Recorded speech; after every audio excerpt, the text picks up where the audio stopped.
Hi everyone, जावा features में एक बार फिर से आप लोगों का बहुत बहुत स्वागत है। तो इस ट्यूटोरियल में हम लोग देखेंगे दिस कीवर्ड के बारे में। यहाँ पे आप लोग देख सकते हैं मैंने इतने सारे पॉइंट्स जो मेंशन कर रखे हैं, उन सारे पॉइंट्स को एक एक एग्जांपल लेके सारे क्लियर किए हुए हैं। अगर आप इस वीडियो को लास्ट तक देखेंगे तो आपके सारे कॉन्सेप्ट दिस कीवर्ड के बारे में क्लियर आउट हो जाएंगे आज। और इस वीडियो को लास्ट तक जरूर देखिएगा। और मैं अब शुरू करने जा रहा हूँ दिस कीवर्ड के बारे में एक प्रोग्राम के थ्रू। तो सबसे पहले मैं आपको बता दूं दिस कीवर्ड क्यों यूज करते हैं। दिस कीवर्ड करंट क्लास के ऑब्जेक्ट को रेफर करने के लिए दिस कीवर्ड का यूज करते हैं। अगर ये बात अभी नहीं समझ में आ रही तो मैं अभी प्रोग्राम बनाऊंगा तो आपको पूरी तरह समझ आ जाएगी। तो मैंने जो भी पॉइंट मेंशन किए हुए हैं मैं सारे पॉइंट्स का एक एक एग्जाम्पल बनाऊंगा और आपको क्लियर होगा। तो चलिए सबसे पहले मूव करते हैं एक्लिप्स पे। तो यहाँ पे एक सबसे पहले मैं बनाता हूँ मेन क्लास। तो मैंने मेन क्लास बनाई, इस पैकेज को मैं रख देता हूँ पैक 1 में। ठीक है, तो यहाँ पे अब मैं सबसे पहले बना लेता हूँ main method, control space and enter. ये आपका बन गया मेन मेथड। ये मैंने मेन क्लास बना ली है। अब मैं सबसे पहले आपको बताया मैंने आप लोगों को कि दिस कीवर्ड का यूज करते हैं कि करंट क्लास के ऑब्जेक्ट को रेफर करने के लिए। इसका मतलब ये हुआ, सपोज दैट मेरे पास एक स्टूडेंट क्लास है। अगर मैं एक स्टूडेंट क्लास बनाता हूँ यहाँ पे, अब मैं अभी तक हम लोग जो ऑब्जेक्ट बनाते थे वो कैसे बनाते थे, लाइक मुझे स्टूडेंट क्लास का ऑब्जेक्ट बनाना है। Student equal to new student. तो यहाँ पे आप देख सकते हैं जैसे मैंने न्यू कीवर्ड के थ्रू स्टूडेंट का ऑब्जेक्ट बनाया है और इस ऑब्जेक्ट को रेफर कर रहा है ये वाला रेफरेंस वेरिएबल। इसको रेफरेंस वेरिएबल बोलते हैं। तो यही ऑब्जेक्ट यानी कि मैंने इसको क्या बोला कि करंट क्लास के ऑब्जेक्ट को रेफर करने के लिए दिस कीवर्ड का यूज़ करते हैं। यानी कि अगर मैं स्टूडेंट की बात करूँ तो इस क्लास का ऑब्जेक्ट जो होगा उसको रेफर करने के लिए, जैसे मैंने यहाँ पे एक रेफरेंस वेरिएबल बनाया है, वैसे ही दिस कीवर्ड भी एक रेफरेंस वेरिएबल होता है, वो कि करंट क्लास के ऑब्जेक्ट को रेफर करता है। ये बात यहाँ ध्यान रखिए। अब मैं कहता हूँ कि इसके दिस कीवर्ड के यूजेस क्या है, कैसे यूज़ कर सकते हैं। तो यहाँ पे लिखा है this keyword can be use to refer current class instance variable. अभी मैं एक एग्जांपल देता हूँ जिसमें दिस कीवर्ड का काम आएगा। सपोज कीजिए यहाँ पे मैंने एक कंस्ट्रक्टर बनाया, जो कि मैंने कंस्ट्रक्टर के बारे में इससे पहले वाले वीडियो में बताया हुआ, उस वीडियो को देख लीजिए अगर आपको कंस्ट्रक्टर के बारे में ना पता हो। तो यहाँ पे मैं एक कंस्ट्रक्टर बनाता हूँ स्टूडेंट क्लास का, और यहाँ पे मैंने ये कंस्ट्रक्टर बना दिया है और इसमें मैं एक अभी आर्गुमेंट पास करूँगा। उससे पहले मैं क्या करता हूँ, प्राइवेट टाइप का एक वेरिएबल लेता हूँ, रोल नंबर वेरिएबल लेता हूँ। तो यहाँ पे एक मैं लेता हूँ इंट, और मैं यही यहाँ पे सेम कॉपी कर लेता हूँ। ठीक है, और उसके बाद क्या करूँगा, अब मैं चाहता हूँ इस कंस्ट्रक्टर के थ्रू, लाइक यहाँ पे जैसे मैंने कंस्ट्रक्टर बनाया, मैं 5 यहाँ पे पास करता हूँ। यानी कि इस ऑब्जेक्ट में इसके कंस्ट्रक्टर के थ्रू मैं 5 वैल्यू पास कर रहा हूँ। तो जो इसमें आएगी, अब मैं ये वाली वैल्यू इस इंस्टांस वेरिएबल में असाइन करना चाहता हूँ। तो कैसे करूँगा, लाइक मैंने ऐसे कर दिया, roll number equal to roll number. अगर मैंने ऐसे कर दिया तो इसका मतलब क्या हुआ कि रोल नंबर ये है लोकल वेरिएबल और ये है इंस्टांस वेरिएबल। तो यहाँ पे जो मैं इसके कंस्ट्रक्टर के अंदर में जो वेरिएबल है वो जो मैं यूज़ कर रहा हूँ वो होगा लोकल वेरिएबल ही यूज़ होंगे। यानी कि इस वेरिएबल में ही इसकी वैल्यू असाइन हो गई जाके। तो यानी कि कोई फ़र्क ही नहीं पड़ा। अगर मैं इसको प्रिंट करा के देखता हूँ कि कोई फ़र्क पड़ा है या नहीं, तो लाइक मैं यहाँ पर अगर SOP लगाऊँ, स्टूडेंट डॉट, मैंने वो प्राइवेट लिया था इसलिए विजिबल नहीं है, यहाँ पर भी के लिए हम पब्लिक कर लेते हैं। तो स्टूडेंट डॉट रोल नंबर अगर मैं लेता हूँ, अब देखते हैं इसको क्या प्रिंट करता है। ये इसको देखा तो ये 0 प्रिंट हुआ। जो इसकी इंटीजर की डिफ़ॉल्ट वैल्यू होती है वो प्रिंट हुई। वो इसलिए प्रिंट हुई क्योंकि यहाँ पे कंस्ट्रक्टर है, ये कॉलिंग हो रही है, 5 मैंने पास किया एज एन आर्गूमेंट, और ये रोल नंबर में रोल नंबर असाइन हो गया। यानी कि ये लोकल वेरिएबल है। तो यहाँ पे कंस्ट्रक्टर के अंदर जो लोकल वेरिएबल होते हैं वही वाला लेगा, ये वाला नहीं लेगा। तो मुझे अगर इसमें असाइन करना है तो उसके लिए मुझे बताना पड़ेगा ये करंट क्लास के ऑब्जेक्ट को रेफर करता है दिस कीवर्ड। तो this keyword as a reference variable, उसके थ्रू मैंने रोल नंबर को एक्सेस कर लिया और वो इसमें असाइन हो गया। तो ये आप देख सकते हैं इसमें असाइन हो गया। अब यहाँ पे ये वाली वैल्यू जो आएगी वो करंट क्लास के ऑब्जेक्ट में असाइन हो जाए, करंट क्लास के ऑब्जेक्ट के इंस्टांस वेरिएबल रोल नंबर में असाइन हो जाएगी।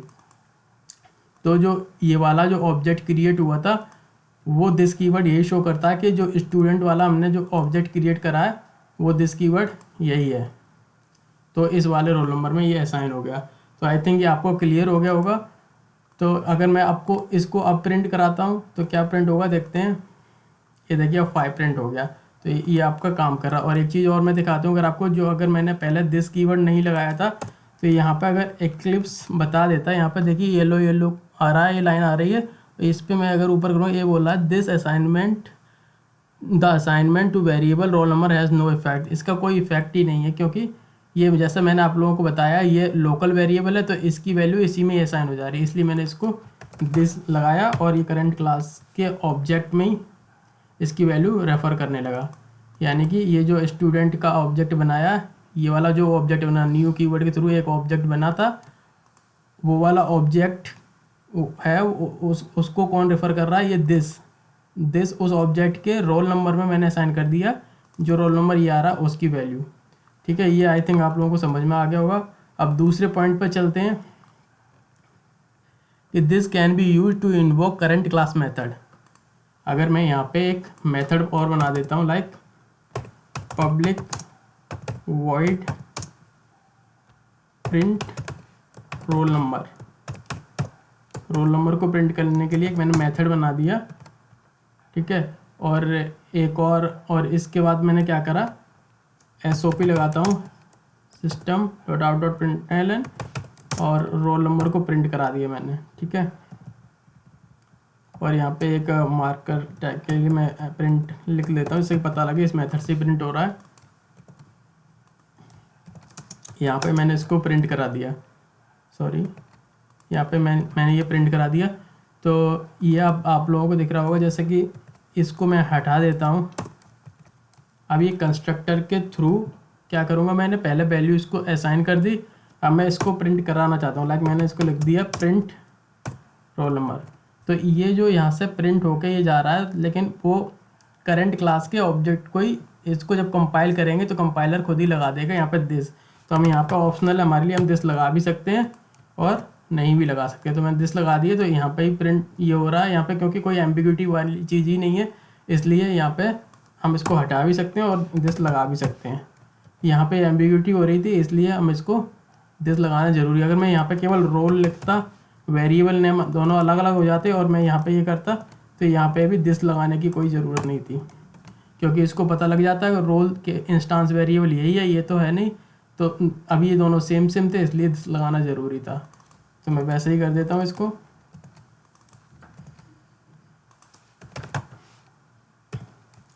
अब नेक्स्ट पॉइंट पर अगर हम आते हैं तो अब देखते हैं कि दिस और ये bracket can be use to invoke current class constructor. ये वाला एग्जांपल कैसे ले सकते हैं, लाइक मैंने यहाँ पे क्या करा था, ये वाला मेथड बनाया था और इसको मेथड की कॉलिंग करी थी। मैं इस वाले को तो हटा देता हूँ अभी के लिए। अब यहाँ पे एक कंस्ट्रक्टर और बनाता हूँ, ये एक पैरामीटराइज्ड कंस्ट्रक्टर था, अब मैं एक कंस्ट्रक्टर बनाता हूँ स्टूडेंट करके, जो कि डिफ़ॉल्ट कंस्ट्रक्टर भी इसको बोलते हैं। तो इस कंस्ट्रक्टर को कॉल करना चाहता हूँ।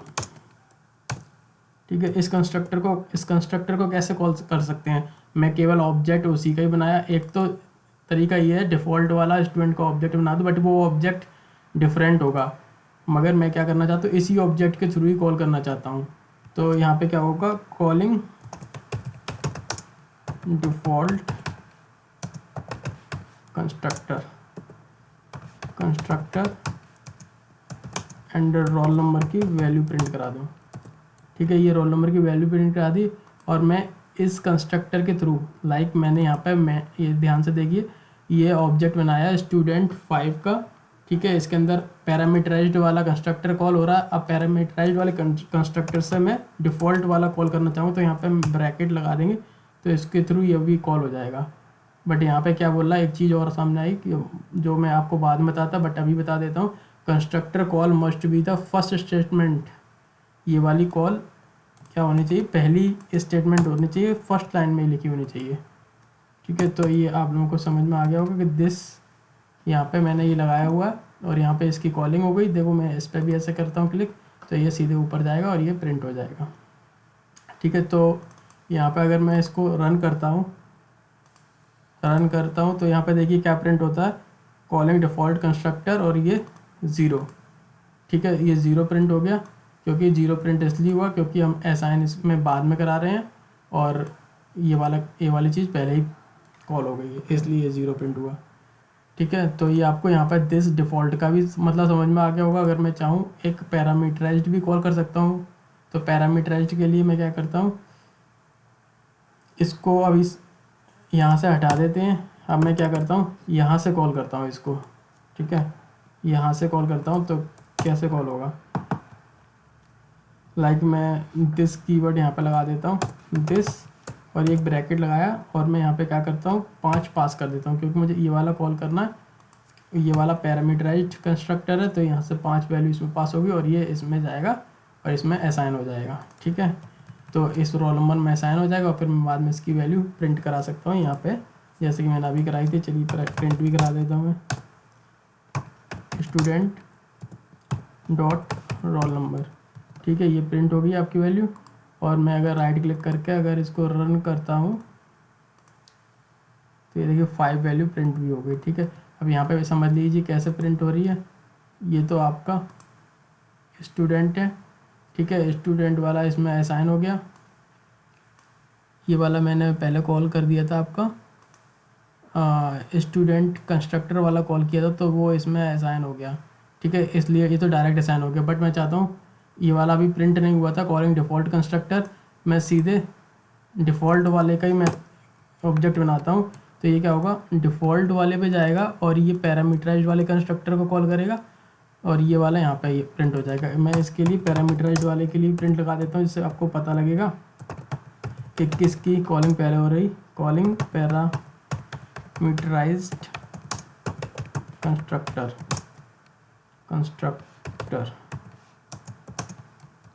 ये आपको पता लगेगा कि किसकी कॉलिंग पहले हो रही है, किसकी बाद में हो रही है। इससे आपको ये पता लग जाएगा। यदि calling parameterised constructor, calling default constructor, फिर 5 सबसे पहले यहाँ पे गए स्टूडेंट के बाद ये पैरामीटराइज्ड कंस्ट्रक्टर की कॉलिंग हुई, यहाँ से दिस जाएंगे, तो फिर उसके बाद इसको असाइन वैल्यू हो गई, फिर उसके बाद ये SOP प्रिंट हो गया, फिर उसके बाद ये वाली लाइन प्रिंट होगी, फिर उसके बाद आपका ये वाली लाइन प्रिंट होगी। तो ये आप लोगों को समझ में आ गया होगा यहाँ पे कंस्ट्रक्टर में भी कैसे यूज कर सकते हैं दिस का। नेक्स्ट पॉइंट है this can be passed as an argument. Argument में कैसे पास कर सकते हैं, लाइक सपोज कीजिए मैं एक और क्लास बना लेता हूँ, क्लास कॉलेज क्लास बनाई मैंने एक। ठीक है, और मैं यहाँ से अभी के लिए कन्फ्यूजन रिमूव करने के लिए हर एक चीज़ हटा देता हूँ अभी के लिए। ठीक है, तो मैंने ये सारी चीज़ हटा दी। अब मैं यहाँ पे एक मेथड बनाता हूँ। वो क्या बनाता हूँ, सबसे पहले तो एक कंस्ट्रक्टर ही बना लूँ, public student int roll number. मैं फिर से वही लिख देता हूँ, अभी मैंने हटा दिया था, बट मैं फिर से वही लिखता हूँ, this dot roll number equals to roll number.